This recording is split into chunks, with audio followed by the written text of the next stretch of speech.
Convocation this Monday, the King Institute for Faith and Culture is delighted this morning to host the student lecture for fall 2019.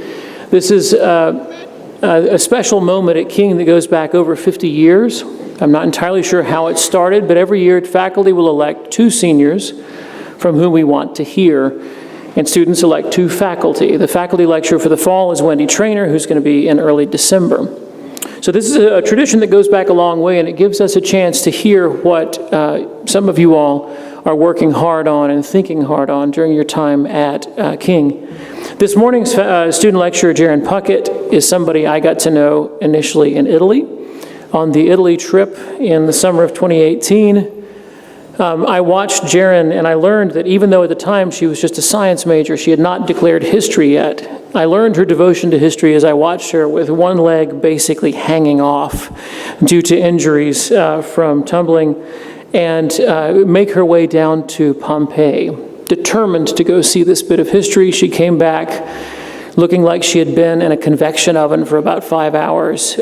She was so sunburned, her leg lame, and yet she was happy because she had gotten to spend that time in Pompeii. And at that point I knew she was dedicated to the study of history, and she came over to us as a major after that. I want to mention two upcoming events. We do have, in addition to Wendy Trainer on December 2nd, close. On November 4th, next Monday, we host Ann Bailey. Ann is a historian at the State University of New York at Binghamton. Her book, The Weeping Time, deals with the largest slave auction in American history, and she's going to speak about that book on Monday morning in chapel. That evening, she's going to do a talk on Christian witness and racial reconciliation at Lee Street Baptist Church. So I hope you can join us for that. Our big event every year, the Frederick Buechner Lecture, is then November 18th with Jamie Smith. So if you're looking to fill your credits for the fall, you have 3 more opportunities after today. To introduce Jerryn, I'm going to bring in Kelly Vaughn.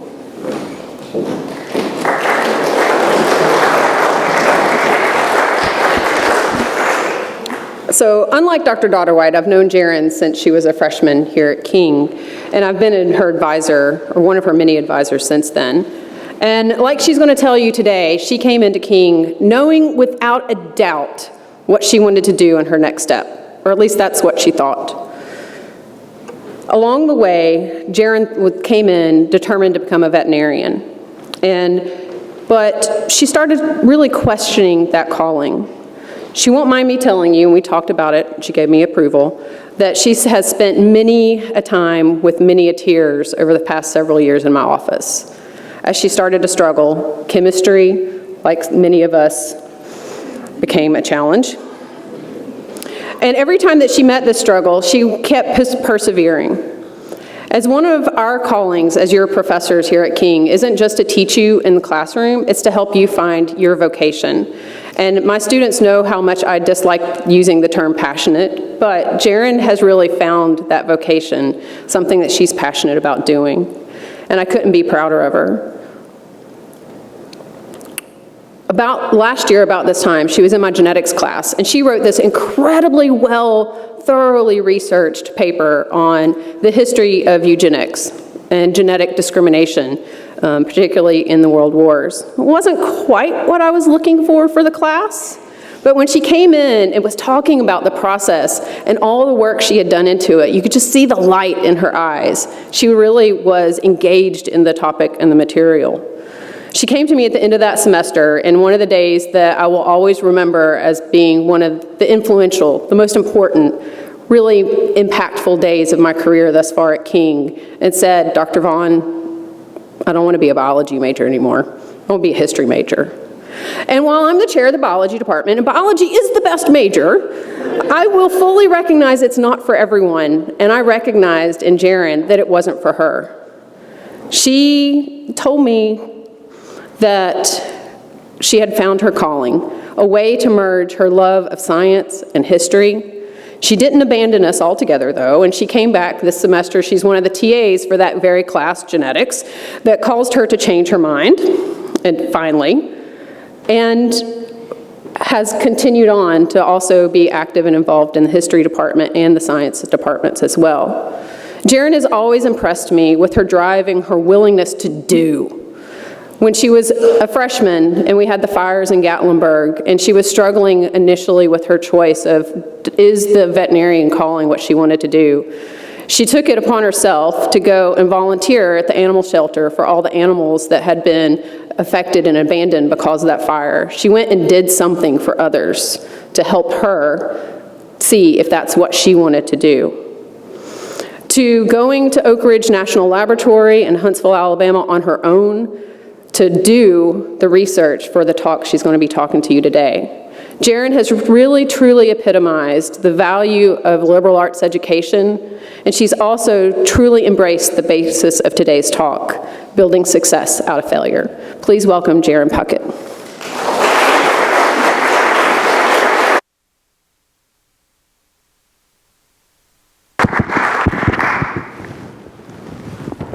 Are we working? Can you hear me? Good morning, everybody. Thank you, Dr. Vaughn. Thank you, Dr. Dodderwhite. Thank to all the faculty who elected me to have such a prestigious lecture here today. I will admit that there was a strong moment of panic among reading the email that I had been chosen. And after that brief moment of panic, I had to decide, oh great, I have to pick a topic now. So one of my strong research interests is the intersection between science and culture and how they react to shape and change one another. So I started thinking, what can I do that embodies my interest? Well, as many of you may know, this is the 50th anniversary of the Apollo 11 moon landing. I thought maybe I could do Apollo. Maybe I could do Apollo 11. And then I got to thinking, well, maybe I can do the Apollo 13, which has been the subject of many, many movies now. And as I was thinking of what I wanted to do, I kept going back to Kennedy's September 1962 "We Choose" speech.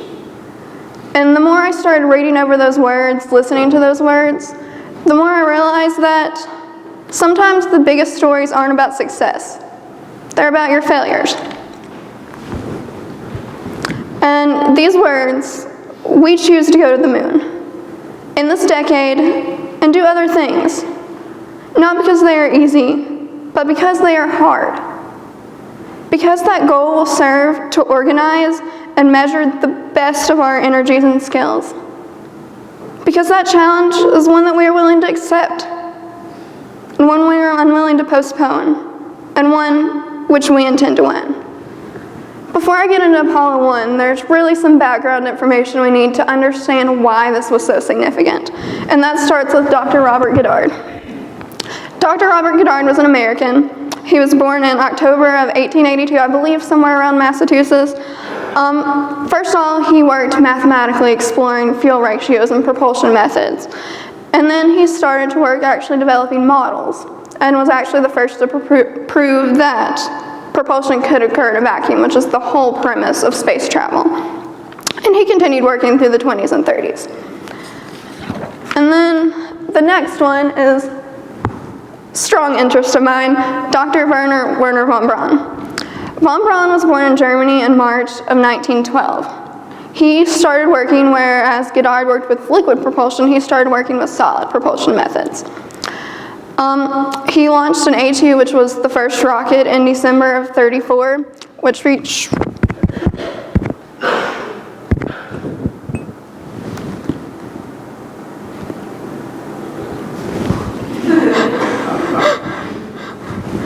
Are we good? Yep. Which reached a very impressive 1.5 miles above the ground. And he got more military research grants and kept working on this rocket technology. And in 1942, he successfully launched the A4, the V2 rocket, which was the first ballistic missile. And that brings us to our origins of the space race. The space race was very much a product of the Cold War and the political and ideological tensions of the time. Immediately after the German surrender in 1945, both parties initiated plans to grab not only German scientists, but German scientific documents. And the space race mainly began as an arms and missile race. The V2 rocket was the event that started it all. It was the first man-made object to not only reach space, but it was the first weaponized ballistic missile that was launched in September of '44 against France and England.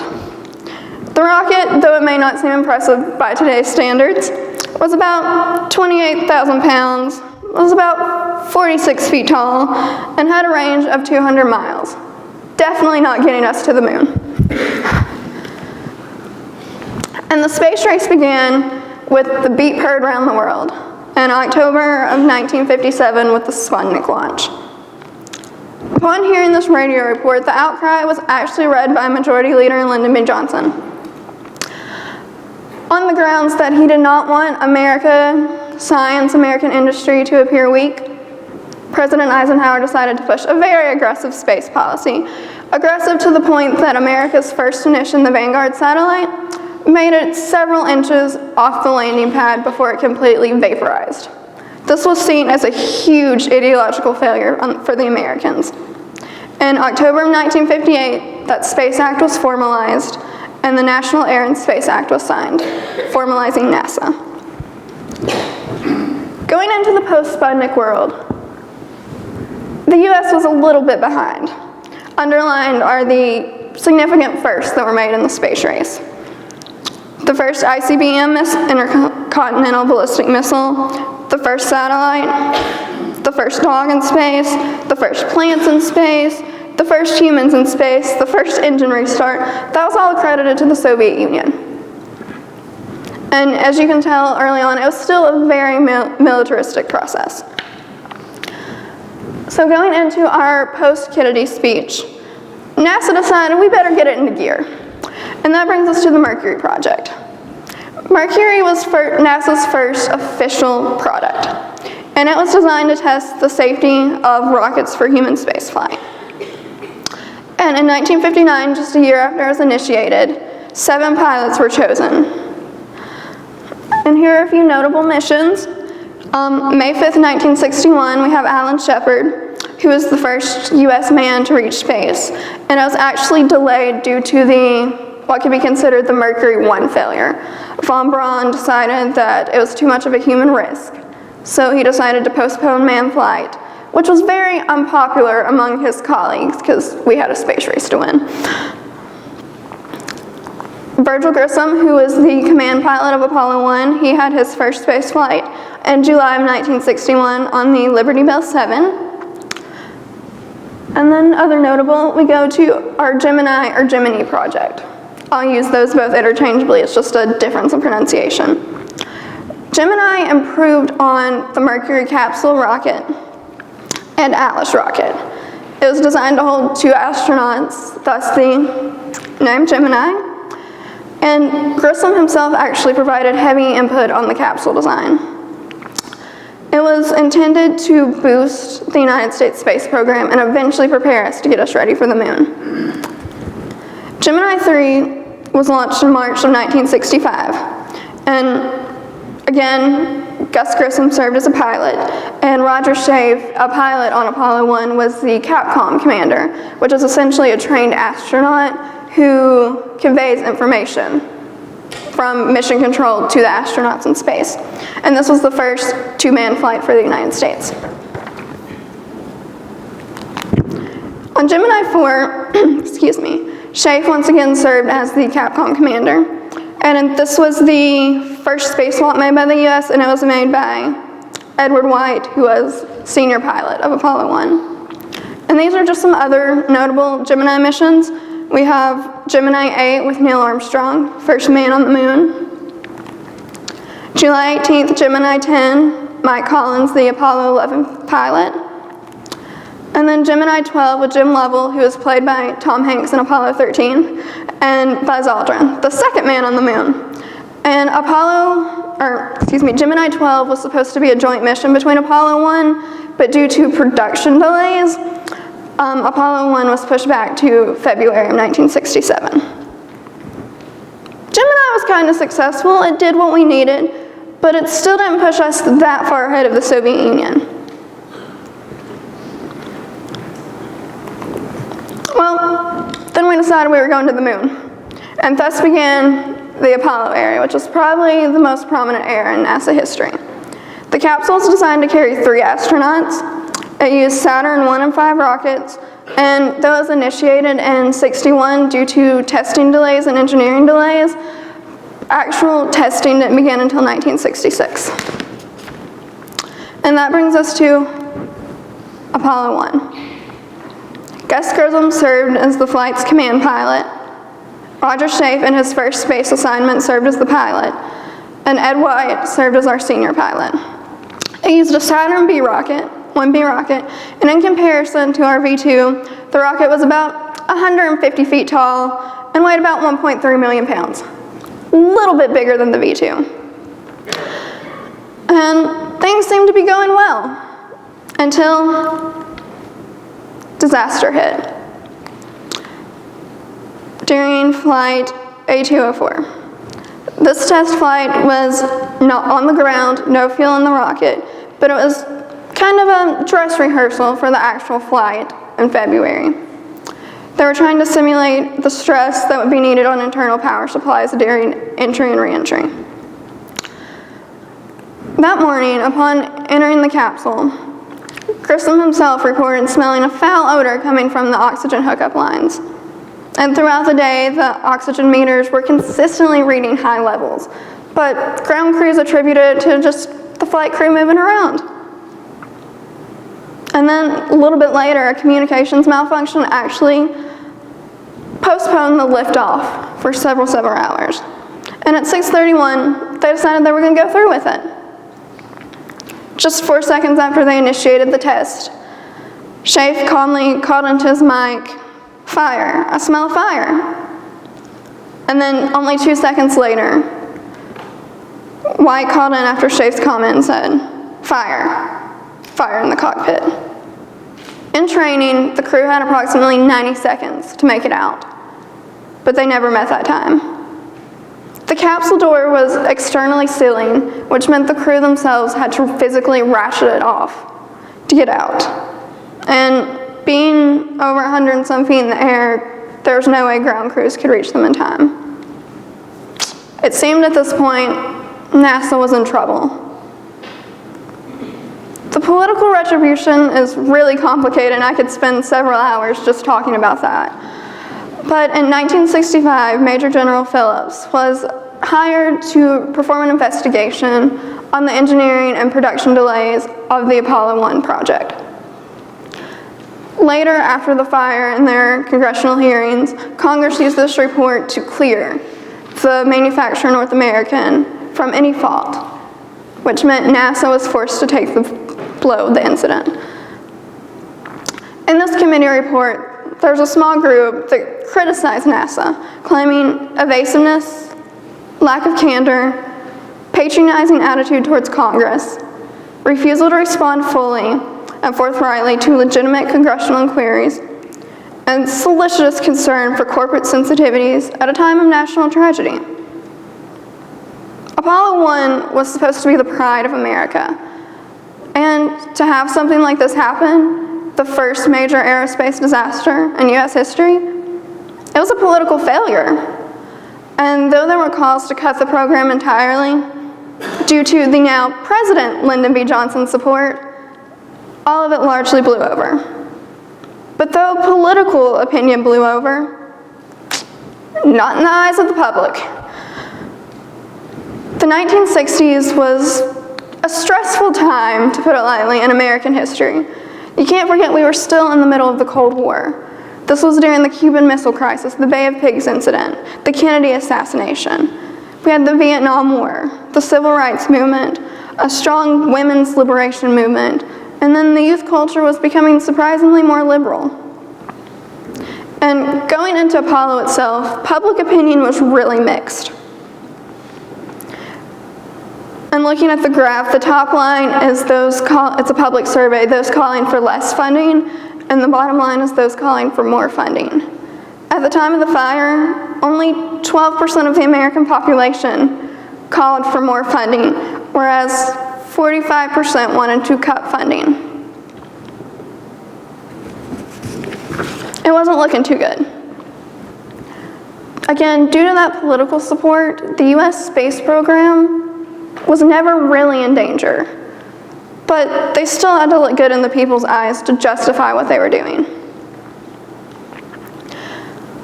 And one of these things was the anti-war sentiment going around due to Vietnam, so NASA decided they were going to cut publicizing all their military operations and promote it strictly on a civilian level. But that wasn't really enough. NASA needed a symbol. So they went to one Charles Schultz and requested use of everyone's favorite little beagle there, who's usually off fighting German pilots. And Schultz full-heartedly agreed, and even today, the Silver Snoopy Award is one of the most prestigious honors you can get at NASA for safety. And though this temporarily fixed things, didn't really work. Still going through even the Apollo 11 launch, the public wasn't that supportive. And immediately after we got to the moon, even Ted Kennedy himself said, "We got to the moon. We can't justify giving you money." And funding was immediately cut nearly by half, which is why we only got 5 more missions after that. And why we haven't been back to the moon. But the biggest results happen to come from NASA itself. And this is what I want to stress. Nobody at NASA took this fire lightly. If anything, it devastated the entire organization. And though there were the political push that mainly drove this to happen, NASA still took responsibility.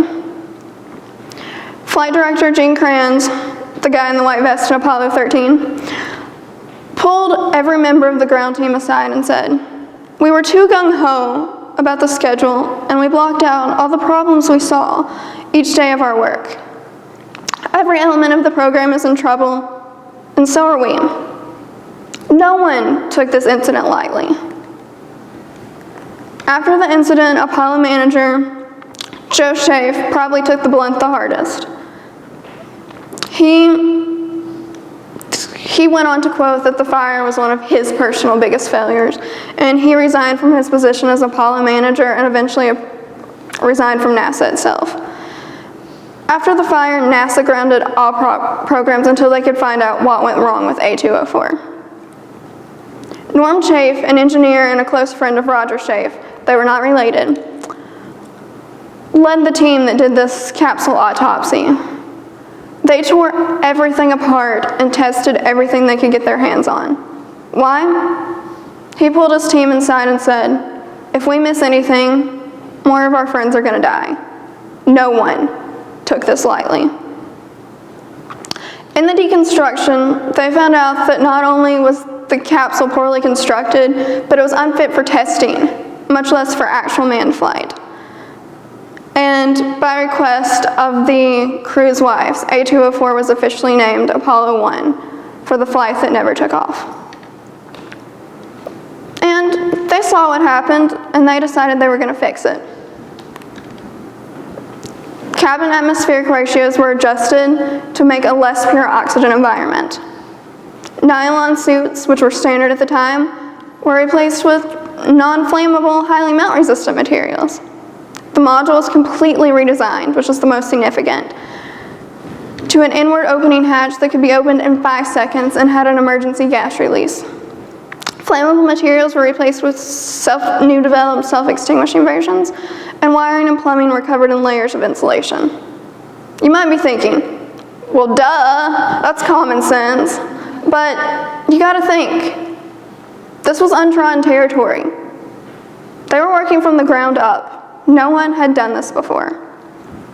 And here's just a visual example. We have on the left the Apollo 1 3-stage capsule door and the Apollo 8 1-stage self-contained door. And then this is hard to see, but the difference between the nylon suits of Apollo 1 and the flame-resistant suits from Apollo 8. So, Apollo was on shaky territory. But on December 21st, 1968, Apollo 8 had liftoff and became the first manned mission since Apollo 1. This was where we got the first Earthrise photo, which you see pictured above, and the famous Christmas Eve recording of one of the astronauts reading out Genesis. And then July 24th, 1969, we made it, guys. And though Apollo was on shaky territory, and many don't see why we did this, that's just a brief example of everything we got out of Apollo. Kidney dialysis, gas sensors that you put in your homes, medical monitors such as SAT monitors that your heart rate, your oxygen levels, negative pressure treatments which is used in respiratory problems in infants, heart pumps, infrared cameras, prosthetics, satellites, computers, air purifiers, virtual reality, photo resolution improvement which is used by law enforcement, physical therapy, batteries, arthroscopic surgery. The list goes on. It wasn't just about the moon. So why am I telling you all this? Well, as I got to thinking about Apollo 1, I started thinking, this is kind of familiar. My journey at King began when I was 16. I was a young high school senior enrolled in Professor Leando's statistics class and a young, hopeful biochemistry pre-vet major. After the end of that semester, Professor Leando pulled me aside and suggested that I come and take Calc 1 with her. Upon to which I said, "Are you crazy?" Well, she's not here, but turns out she wasn't crazy. I made it through just fine. And then freshman year, I came in as a young 17-year-old biochemistry major with Dr. Vaughn. And without a doubt, I knew I wanted to be a vet. Some of you all who had me in English know the conviction of which I applied. I want to be a vet. And then sophomore year, things kind of started to change. Not only did I finally need glasses, I still wanted to be a vet though. The seed was just planted in my head that maybe I wanted something else, but I told myself I wanted to be a vet. I was a surgical intern in a vet clinic. I was scheduling tours with medical schools. I was talking with administration, talking with fellow vet students, and I knew this is what I wanted. But even so, for the first time, that clear path, it left me in a fog. I couldn't see what was in front of me.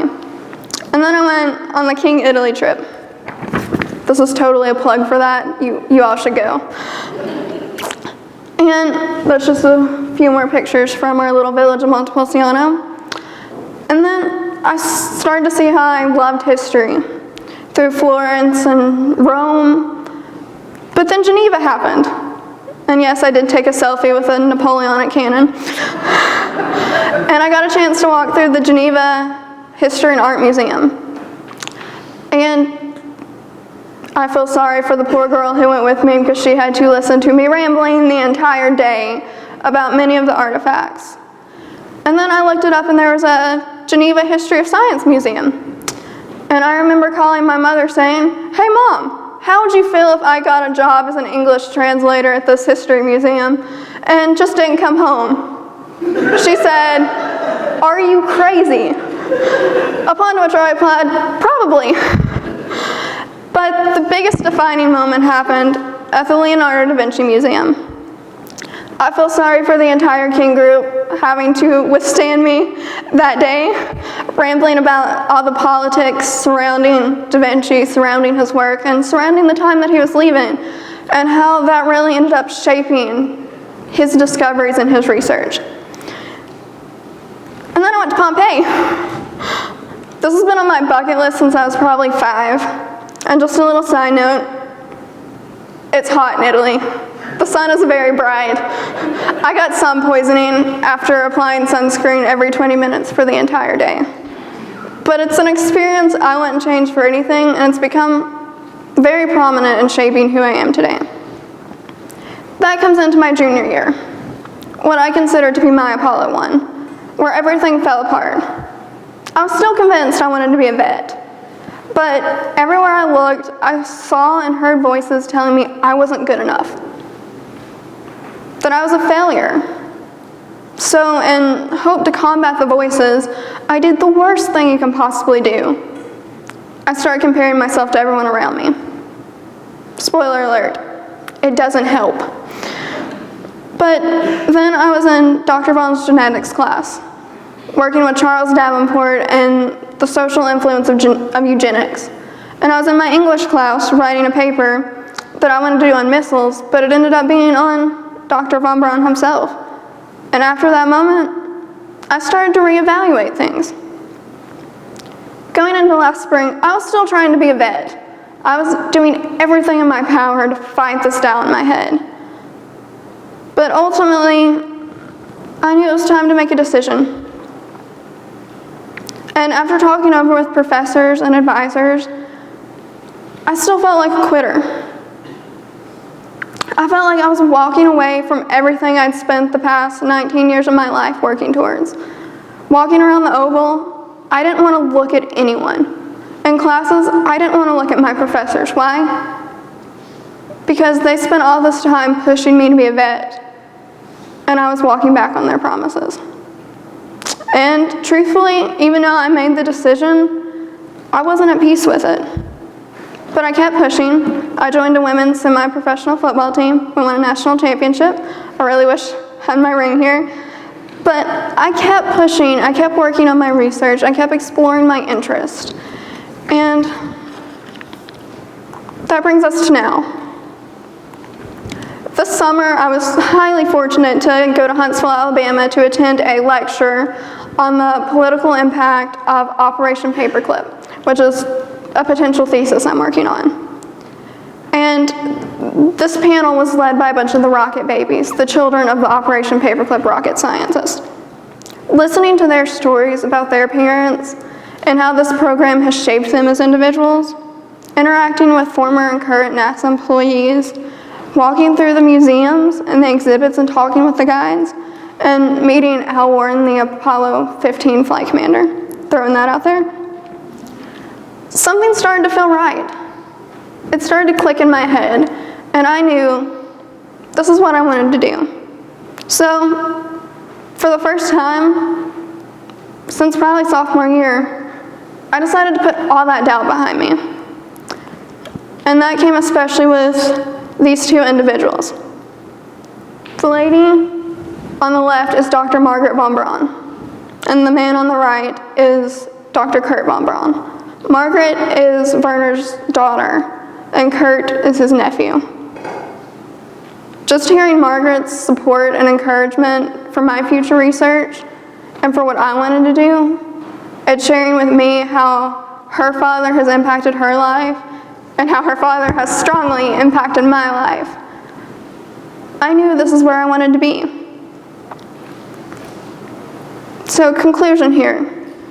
This is the stuff I wish I would have known sitting in your shoes. Don't judge your success by the pacing of others. Don't allow outside pressure from others to push you into making mistakes, because often it's going to fall back on your own reputation. Don't allow those failures to define you. You're going to make them. Learn from your mistakes and change how you approach the problem. Every step you take is uncharted territory. Sometimes it takes an Apollo 1 to reach the moon. I want to take a moment here to thank Dr. Dodderwijk, Dr. Osborne, Dr. Vaughn, Dr. Overbay, the late Chuck Thompson, Professor Nicholson, everyone who I've crossed paths with in these past years. You'll have no idea how much you've shaped my life and how much you've influenced me moving forward to the future. I want to leave you with a final quote. This quote's probably been one of my favorites for well over a year now. I actually have it taped on a little piece of duct tape inside my football helmet. This occurred in that meeting Gene Kranz had with the ground crew after the Apollo 1 fire. From this day forward, flight control will be known by two words: tough and competent. Tough means we are forever accountable for what we do and what we fail to do. We will never again compromise our responsibilities. Every time we walk into mission control, we'll know what we stand for. Competent means we'll never take anything for granted. Thank you all.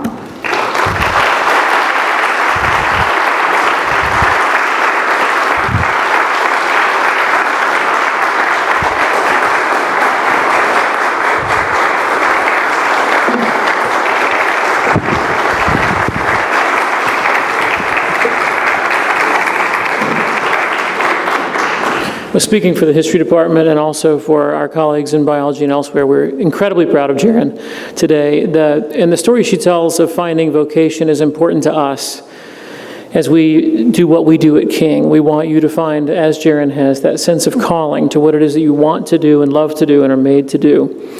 I wrote her a reference letter only a few weeks ago, which she only had to ask me about 5 times to finish, but I finally did get it done. And in that, I was able to say, I have never written a letter for someone who was so enthusiastic or suited to what she was applying to do. Grateful to you for your work, Jerryn, and also to have your mom here with us today. And you get, instead of money, you do get this handsome plaque, which we are happy to present you. Please join me in thanking Jerryn once again.